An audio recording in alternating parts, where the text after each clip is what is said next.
Good afternoon all. Today we will see structure of chloroplast. Structure of chloroplast.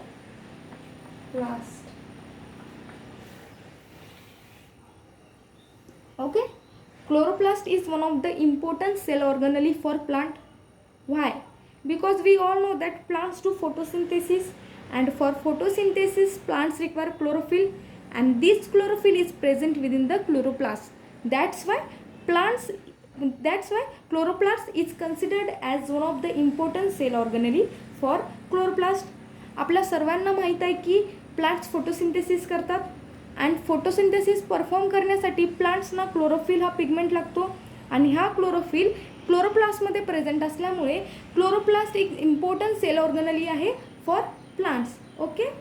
Chloroplast is A double membrane bound organelle present in plants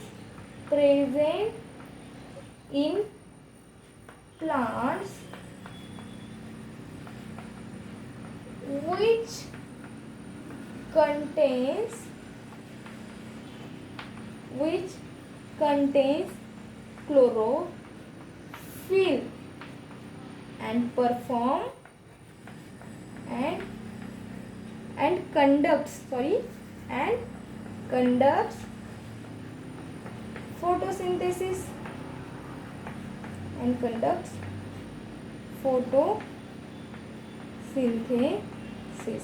Okay. Before starting our main point, I want to tell you that mitochondria and chloroplast, mitochondria and chloroplast are evolved by endosymbiosis process. म्हणजे काय, mitochondria आणि chloroplast जेव्हा evolution सुरू होतं, जेव्हा evolutionary changes होत होते, तेव्हा मायटोकॉन्ड्रिया आणि क्लोरोप्लास्ट हे एंडोसिम्बायोसिस प्रोसेसनी इव्हॉल्व झालेले आहेत. Now our main point is structure of chloroplast. Okay. Structure of chloroplast. एक ग्रीन प्लांट आहे, okay. This is a green plant. From this plant, if we take one leaf, जर आपण ह्या green plant पासून एक leaf घेतला आणि ह्या लीफचा एक सेक्शन घेतला आणि तो जर आपण मायक्रोस्कोप खाली बघितला तर आपल्याला एक स्ट्रक्चर दिसून येईल. ते स्ट्रक्चर कसं असेल? This one is a cuticle. This is a layer of epidermis. Okay. And under this layer there is a presence of green cell. These all are green cells. And if we zoom one of the green cell, the structures will seem like this. Okay. This is green cell. This is a plasma membrane. This is a cell wall. This is plasma membrane of green cell. Okay. Plasma membrane of green cell. This is nucleus of green cell.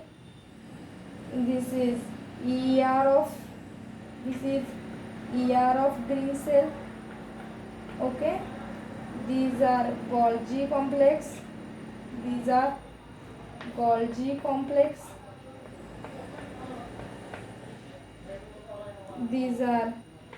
ATS ribosomes.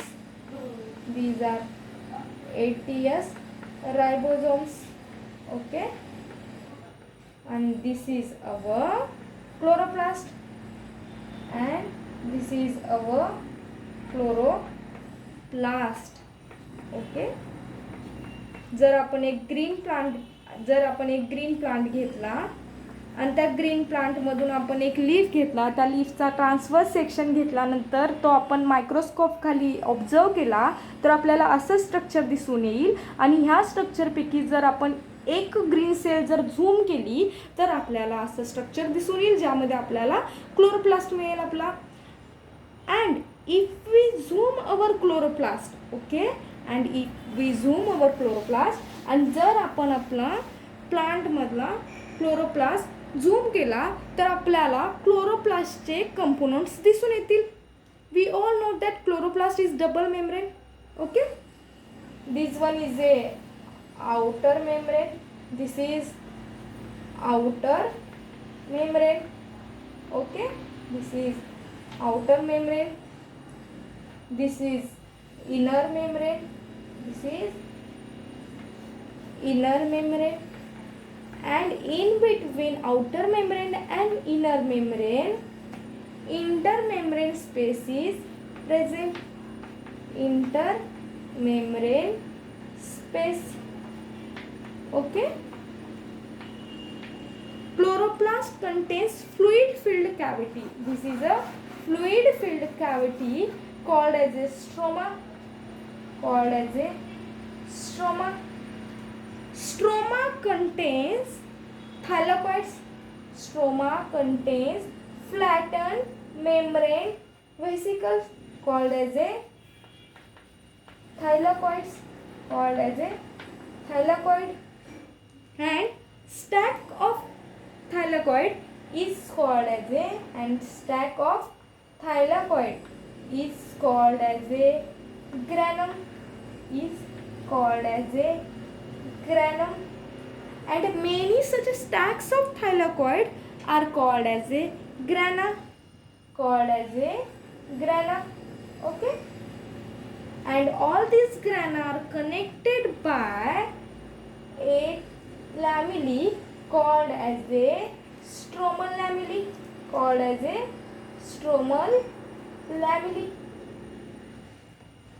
Okay, called as a stromal lamellae. Chloroplast and mitochondria has its own double-stranded circular DNA. Double-stranded circular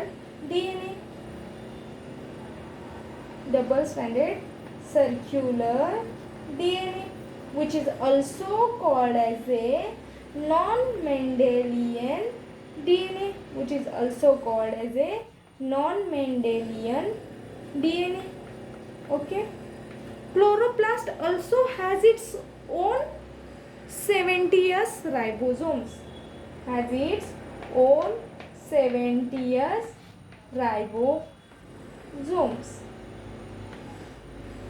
Okay, this is a ultrastructure of chloroplast. Okay, ultrastructure of chloroplast. आपण काय केलं तर आपण एक green plant घेतला, त्या green प्लांटचा एक leaf घेतला आणि त्या लीफचं सेक्शन घेऊन आपण तो मायक्रोस्कोप खाली ऑब्झर्व केला. मायक्रोस्कोप खाली ऑब्झर्व केल्यानंतर आपल्याला एक पर्टिक्युलर स्ट्रक्चर दिसलं ज्यामध्ये आपल्याला ग्रीन सेल दिसली. ती ग्रीन सेल आपण झूम केली. ती ग्रीन सेल झूम केल्यानंतर आपल्याला क्लोरोप्लास्ट दिसला आणि आपण ते क्लोरोप्लास्ट झूम केल्यानंतर आपल्याला क्लोरोप्लास्टचे हे कंपोनंट दिसले. आपल्याला माहिती आहे की क्लोरोप्लास्ट डबल मेम्ब्रेन आहे. एक म्हणजे आउटर मेम्ब्रेन, दुसरा म्हणजे इनर मेम्ब्रेन. आणि आउटर मेम्ब्रेन आणि इनर मेम्ब्रेनमधल्या स्पेसला आपण इंटर मेम्ब्रेन स्पेस म्हणतो. क्लोरोप्लास्टमध्ये काय आहेत, एक फ्लुइड फिल्ड कॅव्हिटी आहे ज्याला आपण स्ट्रोमा म्हणतो. त्या स्ट्रोमामध्ये आपल्याला फ्लॅटन्ड व्हेसिकल्स बॅग लाईक स्ट्रक्चर दिसतील ज्यामध्ये क्लोरोफिल असतो, त्याला आपण थायलॉइड म्हणतात. आणि असे थायलॉइड्स एकावर एक रचले तर म्हणजे स्टॅक्स ऑफ थायलॉइडला आपण काय म्हणतो, ग्रॅनम. असे ग्रॅनम, खूप ग्रॅनम एकत्र येऊन प्लुरल फॉर्म काय होतो, ग्रॅना. आणि सगळे ग्रॅना एकमेकांना स्ट्रोमल लॅमिनीनी कनेक्ट असतात. आणि सेलचा न्यूक्लिअर DNA आहे तसाच क्लोरोप्लास्टकडे त्याचा स्वतःचा डबल स्ट्रँडेड सर्क्युलर DNA आहे, ज्याला आपण नॉन मेंडेलियन DNA म्हणतो. त्याच प्रकारे क्लोरोप्लास्टकडे स्वतःचे 70S रायबोझोम्स आहेत. ओके, हे झालं आपलं structure, ultra structure of chloroplast. ह्यानंतर आपण डिटेल्ड इन्फॉर्मेशन बघूया प्रत्येक ह्या क्लोरोप्लास्टच्या कंपोनंटबद्दल. Okay, now we will see detailed information about components of the chloroplast one by one. First one is a outer membrane. First one is outer membrane. Okay, outer membrane is eukaryotic in nature. Eukaryotic in nature. Outer membrane हा यूकॅरियोटिक in nature आहे. Because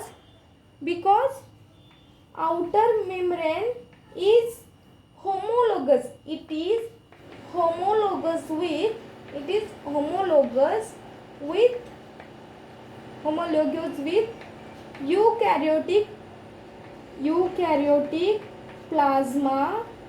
eukaryotic plasma membrane.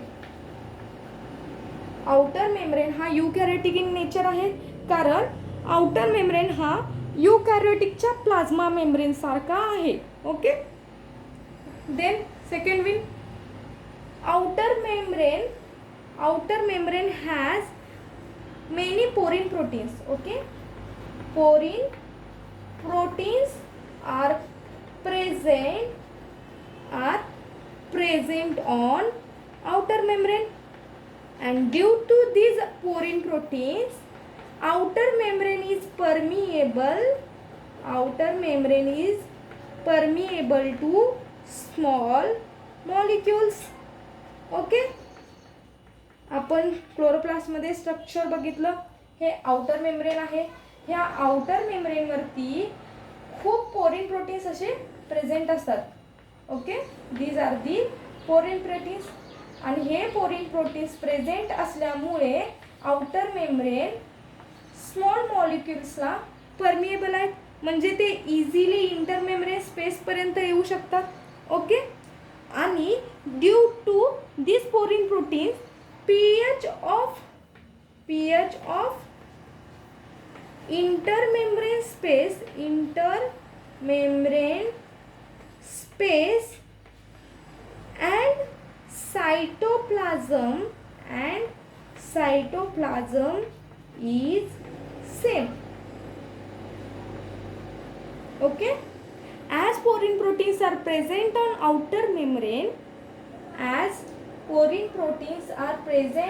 outer membrane, pH of intermembrane space म्हणजे pH intermembrane स्पेसचा pH आणि ह्या सायटोप्लाझमचा pH same आहे ह्या porin प्रोटीनच्या प्रेझेन्समुळे. Okay, now second component is inner membrane. Okay, second one is inner membrane. Inner membrane is prokaryotic in nature.